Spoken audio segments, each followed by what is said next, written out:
warga YouTube, jumpa lagi di channel YouTube. Di malam hari ini saya berkesempatan, ini Anda sudah bisa lihat di layar, saya bersama dengan Wakil Bupati Kabupaten Sumba Barat Daya. Selamat malam Pak. Selamat malam. Ini saya hampir panggil Pak Bupati nih, jangan sampai ke depan ada rencana seperti itu. Tapi baik, saya senang sekali bisa berjumpa dengan Bapak di malam hari ini. Saya ingin tahu seperti apa di Sumba Barat Daya sekarang. Ya, berbicara mengenai kondisi real Kabupaten Sumba Barat Daya, ada perkembangan sekarang ini. Pertama, dari sisi keamanan dan kenyamanan dulu, itu cukup terjamin. Pada prinsipnya warga masyarakat Sumba Barat Daya berada dalam suasana yang aman dan nyaman. Dalam pada itu masyarakat pada umumnya sudah sangat pahami apa yang menjadi kehendak pemerintah. Kehendak pemerintah itu tentunya didasari oleh sejumlah program daerah. Kami di sana itu ada 7 program strategis daerah. Yaitu yang pertama, kami punya program itu desa berair. Kedua itu desa bercahaya, menyusul desa aman dan tentram, desa berkecukupan pangan, menyusul desa pintar,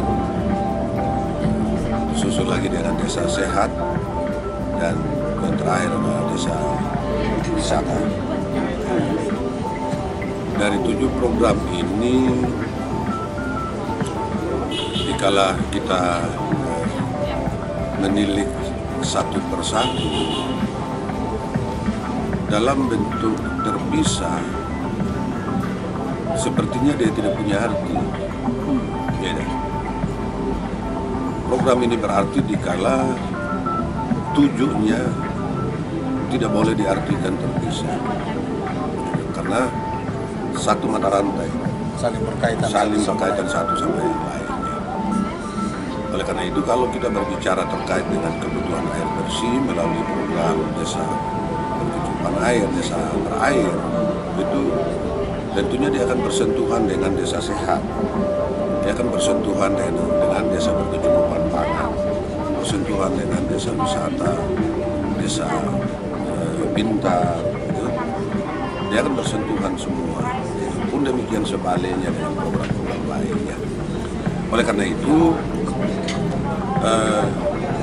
dikala masyarakat pada titik tertentu atau pada masa tertentu melakukan pekerjaan-pekerjaan yang bersentuhan dengan program misalnya berkecukupan pangan, itu dengan sendirinya dia akan berurusan juga dengan program-program lainnya. Dalam artian bahwa petani sekalipun dalam tataran buta huruf, tetapi profesi dia memang bertani, dia harus melakukan pekerjaan bertaninya secara cerdas. Gitu. Desa pintar mengendaki seperti itu, harus menangani segala sesuatunya itu dalam kondisi yang harus cerdas. Tidak boleh menanganinya secara semprot. Itu yang dikehendaki. Tidak muluk-muluk program-program yang kami angkat menjadi program strategis daerah. Demikian sebaliknya dari program-program lainnya. Semua berada dalam tataran seperti itu. Sangat tergantung dari keberadaan masyarakat secara keseluruhan untuk mau melakukannya. Semua stakeholders itu kami ajak untuk semua ikut berperan dalam keberadaannya masing-masing, dalam lingkupnya masing-masing. Semua kami ajak untuk berperan, melakukan segala sesuatunya di daerah sana, di daerah Sumba Barat Daya, harus dengan mendasari 7 program strategis tadinya. Lalu berkembang dengan keberadaan yang kita semua tidak bisa hindari, dunia tidak bisa menghindarinya, yaitu pandemi COVID-19. Kami bersemangat begitu bahwa program kami salah satunya Desa Sehat akan menjadi jargon dalam hal kami menghadapi pandemi COVID-19. Sangat tepat ya. Karena oleh karena itu kami di sana di satu sisi kami boleh merasakan kekurangan kekuatan dalam artian fiskal daerah hanya oleh karena pandemi COVID-19 itu terjadi pemangkasan yang cukup signifikan gitu. Tapi tidak berarti bahwa tatanan yang ada di daerah sana terganggu sampai pada terjadi kolaps, tidak. Malah meyakinkan begitu. Nah, dengan kondisi sekarang ini bahwa pandemi sudah berada pada posisi transisi untuk bergeser ke endemik, tentunya yakin kami bahwa fiskal daerah akan kembali normal bahkan lebih. Nah, kalau dia sudah fiskal daerah ini sudah berada pada tataran normal, apalagi lebih, itu yakin kami bahwa lonjakan itu pasti terjadi dalam semua bidang, pasti terjadi lonjakan. Nah, kalau begitu adalah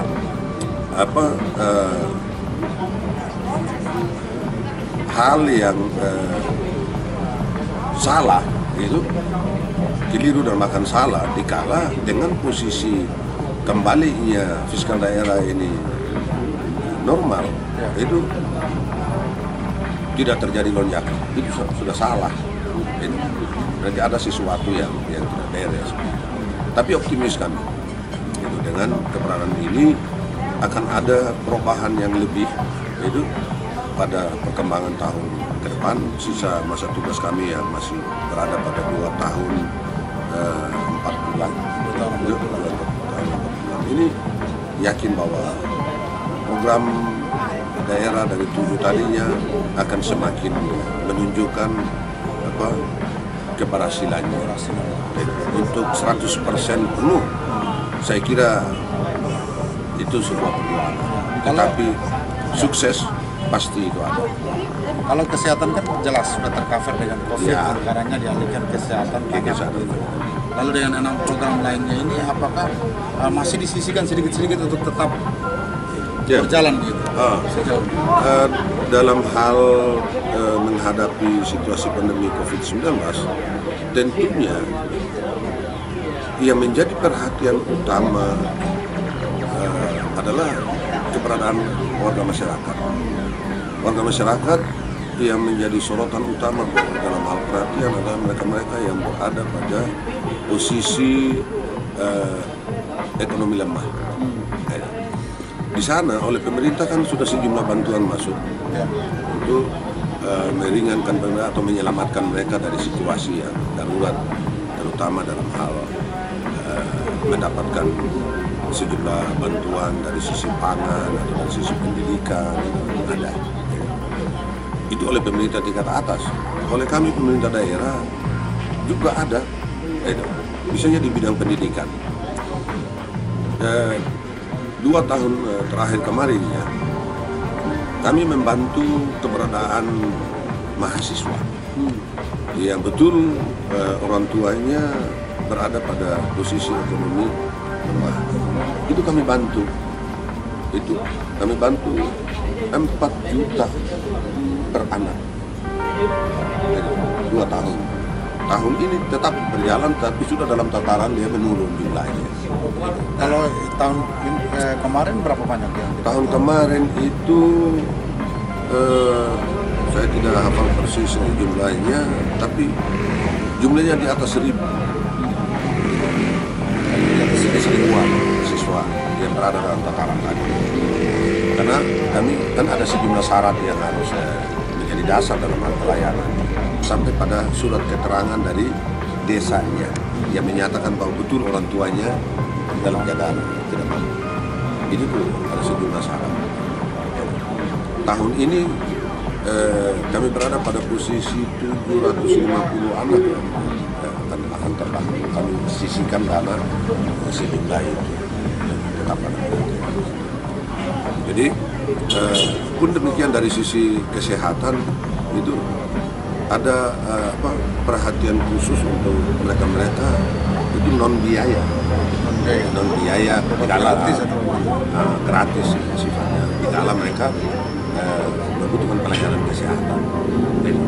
Dan bahkan kami gencar untuk bersama pemerintah provinsi dan pemerintah pusat dalam hal program KB, lalu disusul dengan situasi terakhir itu masalah stunting. Itu perhatian dari sisi kesehatan tadi ini kami betul-betul utamakan. Dari sisi program KB kami betul arahkan untuk mereka yang berkelayakan harus mengikutinya, bahkan pelayanan KB untuk tahun 2021 dan itu kami melebihi target yang diberikan oleh pemerintah provinsi dan pusat. Kami melebihinya di atas. Kami dinyatakan terkategori dari sisi perankingannya kami di urut teratas dari pelayanan itu. Karena tadinya program daerah itu ada, lalu dukungan dari pemerintah provinsi dan pemerintah pusat bagus jalannya, sehingga kami tidak terlalu merasa terbeban. Dengan itu mudah untuk kami melebihi target. Pak Wakil, perkembangan saat ini kan masyarakat mengharapkan sesuatu itu lebih dekat kepada masyarakat. Ya. Kalau di bidang kesehatan, apa yang mau ditawarkan untuk tahun mendatang dalam arti membangun puskesmas? Ada seperti itu langkah model? Ya, kami di sana kalau dilihat dari penyebaran pelayanan kesehatan dari sisi fisik, itu puskesmas di sana jumlahnya ada 16, kecamatan di sana jumlahnya 11. Nah, puskesmas pembantu itu ada 18. Itu dari fasilitas ini dikaitkan dengan pelayanan pada masyarakat itu sudah sangat mengimbangi pelayanan, sangat mengimbangi. Hanya saja kami di sana masih sangat terbatas dengan tenaga di bidang kesehatan dan di bidang pendidikan. Itu kekurangan guru tidak main-main, kekurangan tenaga medis juga tidak main-main. Sangat kami kekurangan itu. PR itu seperti apa? Ya? PR seperti itu seperti apa? Ya, sekarang dalam hal menambah jumlah tenaga medis atau tenaga pendidikan, guru itu kan ada regulasinya. Regulasi ini datangnya dari pusat. Jadi, oleh kami tidak bisa berbuat banyak sepanjang regulasi itu menjadi rujukan. Contohnya, sekarang ini kan sudah ada penerapan bahwa tenaga kontrak itu batas akhir dan tenaga kontrak itu kan batas akhir 2023. Berarti kami di sana sudah mulainya dari tahun ini untuk sedikit menurun, sehingga sampai pada tahun depan itu tidak terlalu kami kesulitan. Kalau daerah lain masalah teknis selalu masalah, apakah di sana juga masalah gitu? Saya kira sama dengan daerah lain, pastilah begitu. Karena apa? Jumlah anak-anak yang sudah mendapatkan pendidikan yang cukup ini kan begitu signifikan, bahkan berlebihan. Tenaga sarjana pun, sarjana yang nganggur pun, yang tadinya kami bayangkan itu paling hanya kisaran 2-3 ribu gitu, tapi kenyataannya tidak lebih. Kami diberi kuota 1.300-an untuk kegiatan dari sisi untuk memenuhi kebutuhan dari sisi kesehatan dan pendidikan. Tetapi yang dinyatakan lulus hanya kami dapatkan 300-an anak. Tidak sampai 500. Tidak sampai 500, 300-an. Itu tuh yang juga menjadi PR itu, bahwa boleh dari sisi kuantitas itu berlebihan, tapi dari sisi kualitas ini kami kekurangan. Harus dipersiapkan. Ini berarti butuh hal yang ekstra. Sekiranya pada gilirnya anak-anak didik ini betul-betul berkualitas, bisa bersaing dengan perkembangan yang ada. Bayangkan bisa ada anak sarjana, tapi masih sulit untuk memanfaatkan perangkat lunak. Karena seleksi sekarang ini dengan langsung dengan perangkat lunak, dan hasilnya langsung didapat, lulus apa tidak. Dan ini juga menjadi tantangan. Jadi keberadaan di sana tidak beda juga dengan keberadaan di daerah lain. Kami juga keliling. Saya sempat baru-baru meluangkan waktu dari NDK dan KL. Sepintas, sekilas saya amati keberadaan Nagakeo dan ibu kotanya, ya masih mending suku barat daya. Kalau hari ini Pak Wakil lihat sebenarnya setelah pandemi ini, apa yang diharapkan masyarakat dan akan dijawab oleh Pak Wakil? Ya, posisi warga masyarakat sekarang ini kalau dikaitkan dengan kehadiran pandemi COVID-19 ini yang sedang masih menjadi perjuangan kita untuk menghilangkan dari muka bumi, masyarakat sebenarnya kan begini. Masyarakat di Sumba Barat Daya itu mayoritas bertani. Walau dia pegawai bertani, itu berada pada posisi itu dia kisaran 80-an% bertani. Saya pun bertani, Pak Bupati pun bertani.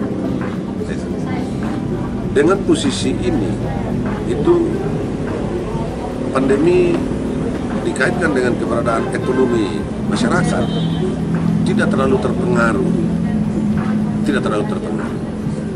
Yang berpengaruh besar itu masalah mental masyarakat. Ketaatannya terhadap protokol kesehatan ininya yang masih kurang. Itu kalau masalah kebutuhan makan itu saya kira tidak terlalu merepotkan, karena tadi ya bertani. Baru-baru kami lakukan acara pelepasan jagung pipil curah 1.000 ton ke Surabaya. Itu baru-baru program Pemda, belum oleh pengusaha-pengusaha yang sedang juga di sana bina kelompok sampai pada ambil jagungnya. Nah, ada sejumlah pihak ketiga di sana yang datangnya dari Jakarta dan dari Bandung dan Surabaya. Untuk data sementara itu mereka berada pada posisi 2 hingga 3.000 ton buah. Berarti secara matematis itu jagung di Sumba Barat Daya kami nyatakan berhasil. Masa tanam kemarin berhasil. Tidak akan mungkin dia panen 1 ton dia jual semua. Tidak akan mungkin. Pasti ada yang dia sisihkan untuk makan minum, pasti. Nah, kalau sampai dia sudah mampu melepas sekian ribu ton, berarti ada sekian ribu ton juga yang tinggal untuk kebutuhan makan. Berarti tidak terlalu menjadi hal yang mengganjal dengan kehadiran pandemi kalau dikaitkan dengan tadinya kebutuhan pangan dan semangat bertaninya masyarakat. Bahkan ada yang tidak biasa bertani, tapi hanya karena pandemi dia jadinya bertani dan berhasil. Tapi itu juga di balik itu pemerintah juga mendorong. Tadinya yang 1.000 ton itu program pemerintah, itu TJPS-nya provinsi. Itu baru kami ngomong 300 hektar itu yang 1.000 ton. belum ini masyarakat umum punya, belum dari pihak ketiga lain. Pak Wakil, kalau lihat desa wisata yang menjadi program ketujuh program itu, kalau lihat perkembangan saat ini dan ke depan tuh targetnya sampai masa jabatan habis itu seperti apa? Memang secara real dari sejumlah objek wisata yang ada di sana belum terkelola dengan baik sebagaimana mestinya, belum. Tetapi yang menjadi target kami adalah itu sedapat mungkin oleh mereka dari luar, yaitu baik mancanegara maupun domestik itu berkunjung ke sana. Dengan mereka berkunjung itu, apakah secara langsung tidak langsung itu pasti ada sejumlah mereka yang mencatat, dan catatan itu akan terbawa kembali kepada habitatnya di sana atau daerah asalnya. Di sana pasti catatannya akan menjadi dasar dalam hal dia menyusun rencana. Berarti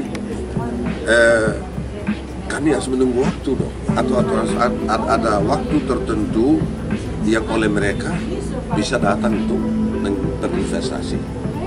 Gitu.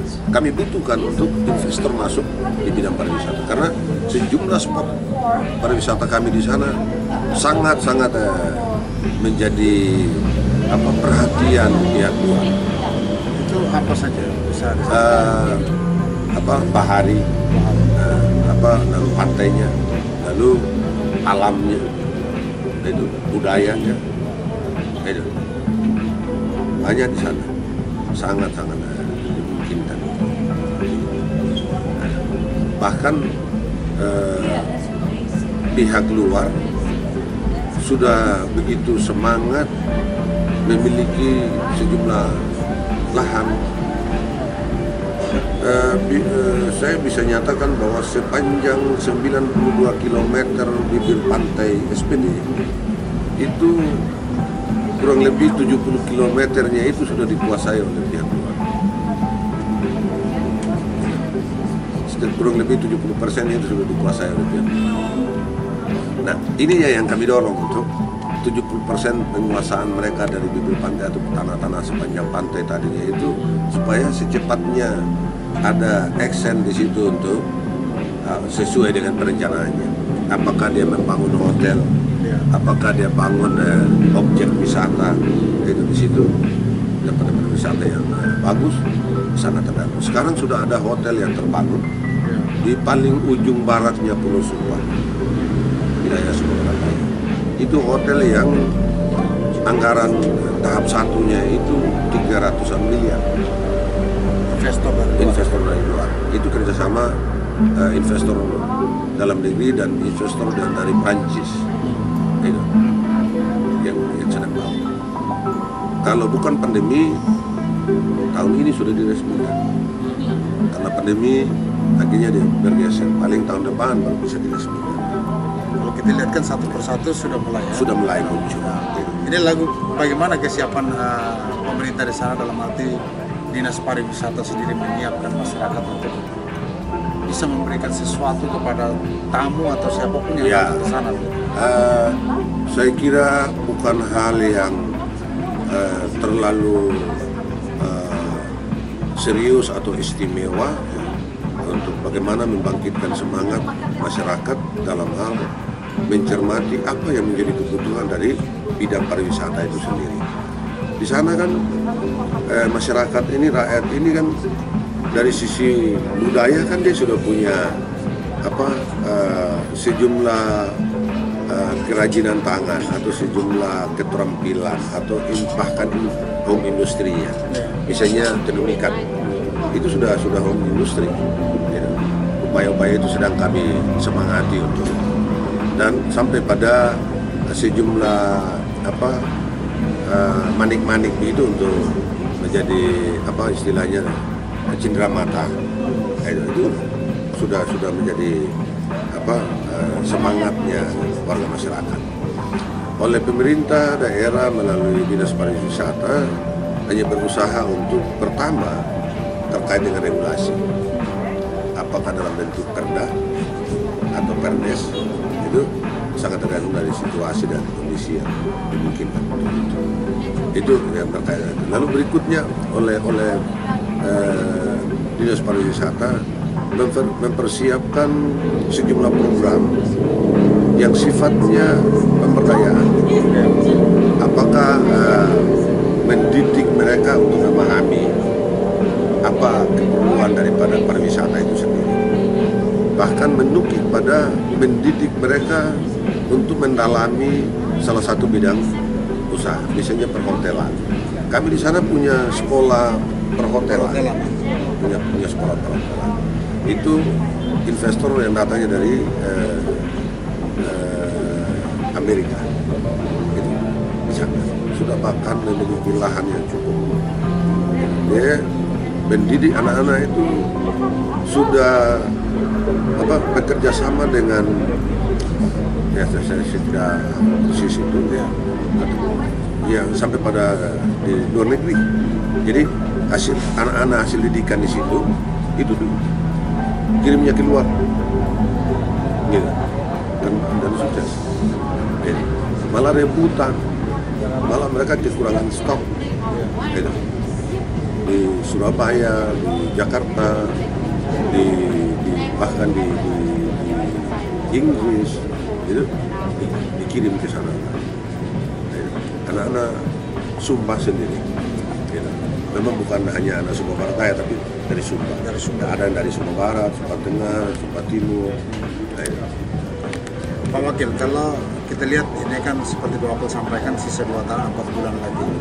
Ya, bagaimana Pak Wakil melihat bahwa ada respon baik dari masyarakat selama masa tadi ya, untuk kata respon masyarakat terhadap keberadaan kami sebagai pimpinan daerah itu sangat relatif. Dalam artian bahwa saat-saat tertentu dia membutuhkan kami hadir di tengah masyarakat, itu oleh masyarakat melihat kami karena keberadaannya saat itu bisa dia bilang, oh bagus ini.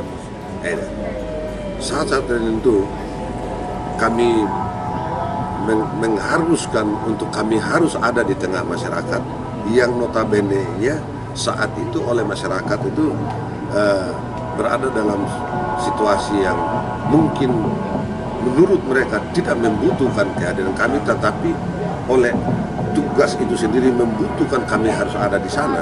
Disitulah akan muncul di situ bisa ada dua sisi, jadi kasarnya itu suka dan tidak suka.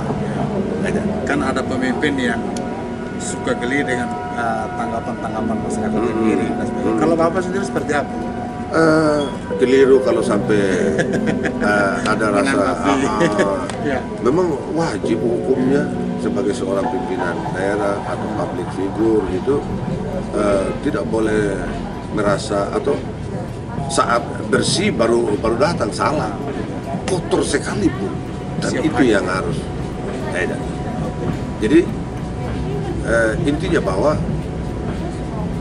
rakyat itu sendiri dalam situasi apapun dan dalam kondisi yang bagaimana macam pun kita harus ada di situ. Itu. Pak Wakil, dalam waktu 2 tahun 4 bulan, kalau bagi politisi tentu itu bukan waktu yang panjang. Ini seperti apa ke depan? Apa rencana Pak Wakil? Jadi begini, terlepas dari saya meratap keberadaan periode berikutnya, kalau kita sudah masuk dalam ranah politik dan kita sudah mengkategorikan diri sebagai politisi, tidak ada salah itu kalau sampai mengklasifikasir waktu itu bahwa ini waktunya singkat, ini waktunya tidak ada itu. Tidak ada. Politisi itu dia tidak pernah kenal waktu itu ini pendek, ini panjang, tidak. Dan berusaha untuk terus meningkatkan diri masyarakat. Terus. soal apa terkategori sebagai misalnya kandidat untuk pilkada atau kandidat sebagai anggota caleg misalnya, sangat tergantung dari pribadi tadinya yang selalu berusaha untuk mengikuti perkembangan. Kalau kita lihat sekarang kan banyak calon juga yang ingin maju di daerah Sumba Barat Daya. Ini wajar. Ya. Kalau tidak ada yang menyatakan dirinya untuk maju, berarti bukan pertandingan lagi. Sekarang pertanyaan pemungkas nih, Bapak maju sendiri jadi nomor 1 atau tetap? Secara pribadi, ya. Saya harus nyatakan siap. Ya politisi harus gitu. Nah, untuk mekanisme prosedur dan sebagainya untuk menuju pada hal itu, tidak hanya saya saja yang menentukan, banyak pihak, partai pun ikut. Tapi kalau perintah partai pasti ya. Ya, kalau kita sebagai orang partai wajib hukum. Kalau sudah diperintah oleh partai wajib hukumnya. Kita harus lakukan itu. Kalau lihat kedekatan Bapak dengan sejumlah partai yang ada di sana seperti apa? Kalau saya semua partai itu welcome saja. Salah satunya yang bakal akan menjadi kandidat ke depannya, Pak Markus Karotan. Beliau adalah ketua Partai Nasdem. Tapi tidak bisa beliau terus mengklaim bahwa itu partainya. Karena di atas langit masih ada langit. Ya. Gitu. Ya. Jadi saya welcome saja kalau saya mau hello dengan Partai Nasdem. Welcome saja. Gitu. Sangat tergantung, nanti kan ada ketentuan yang mengaturnya. Jadi ini ada sinyal yang dibuang. Makin begitu. Oke. Ya. Saya Golkar. Iya, gitu. Tidak akan mungkin saya terus ekor mata begitu atau anggap sepele dengan partai-partai lainnya. Salah itu. Semua ini partai punya tujuan yang sama. Bagaimana ini negara ini dia nyaman, dia tenang, dan itu wajib hukumnya. Sejumlah partai di Republik ini harus bekerja sama membangun daerah negara ini. Lalu terus kita yang lainnya mengklasifikasi ini suka tidak suka, sudah salah itu. Oke, warga YouTube kita sudah berbincang banyak dengan beliau. Tapi di akhir ini apa yang ingin Bapak sampaikan untuk warga di Sumba Barat Daya? Silakan. Ya, harapan saya untuk keberadaan masyarakat di Sumba Barat Daya itu pertama, dikala masuk ke ranah politik itu masyarakat tidak boleh terpengaruh dengan situasi dan kondisi. Masyarakat tetap berpegang pada keberadaannya bahwa rakyat ini, masyarakat ini dia yang berdaulat. Kedaulatan ini penuh ada di tangan rakyat. Itu harus dipahami. Kalau rakyat memahami bahwa rakyat ini adalah pemegang kedaulatan tertinggi di negeri ini, berarti rakyat tidak akan semudah itu terpengaruh. Satu. Kedua, dengan keberadaannya dalam hal berdaulat itu, rakyat akan mampu memilah itu. Misalnya kalau partai mana yang betul sejalan dengan keberadaannya sebagai pemegang kedaulatan, dia pasti akan mengarahkan perhatiannya di situ. Lalu yang berkaitan dengan kader atau kandidat juga hal yang sama. Rakyat pasti akan menyesuaikan dengan apa yang dirasakannya atau apa yang dibutuhkannya. Ya, rakyat pasti akan mulai memilah keberadaan kader-kader. Oh, kader ini tipenya ini, kader ini kemampuannya begini, kader ini begini. Saat itulah rakyat akan menentukan sikap demi kebutuhannya didasari dari kedaulatannya tadi. Kita tidak bisa memaksa rakyat masyarakat di luar dari apa yang menjadi keinginan. Itu dari sisi politik. Lalu dari sisi lainnya, dari bidang misalnya dari sisi bidang ekonomi, kerakyatan, bidang pendidikan, itu harapan kami dengan perkembangan kemajuan yang ada sekarang ini, rakyat atau masyarakat ini harus pandai-pandai memanage itu situasi dan kondisi rumah tangganya, sehingga apapun yang ia rencanakan atau apapun yang ia kehendaki harus disesuaikan dengan kemampuan dasar realnya yang ada. Itu harapan kami. Kalau dia sudah mampu mengelola secara baik kekuatan realnya yang ada, yakin bahwa dia tidak akan berkekurangan. Itu harapan. Kira-kira demikian. Baik. Terima kasih warga YouTube. Kita sudah dengarkan apa yang disampaikan oleh beliau kaitan dengan program yang sudah berjalan dan juga apa yang akan dilakukan setelah pandemi ini untuk masyarakat di Sumba Barat Daya. Kita berharap bahwa dengan konten ini teman-teman di Sumba Barat Daya juga bisa tahu lebih jelasnya seperti apa. Tadi beliau juga sampaikan bahwa beliau siap maju untuk 2024. Jadi saya harap Anda di sana juga bisa memberikan dukungan sepenuhnya untuk beliau untuk nanti di 2024. Ke warga YouTube, sampai jumpa. Terima kasih Pak Wakil sudah bersama Terima kasih. kita di malam hari. Sampai jumpa.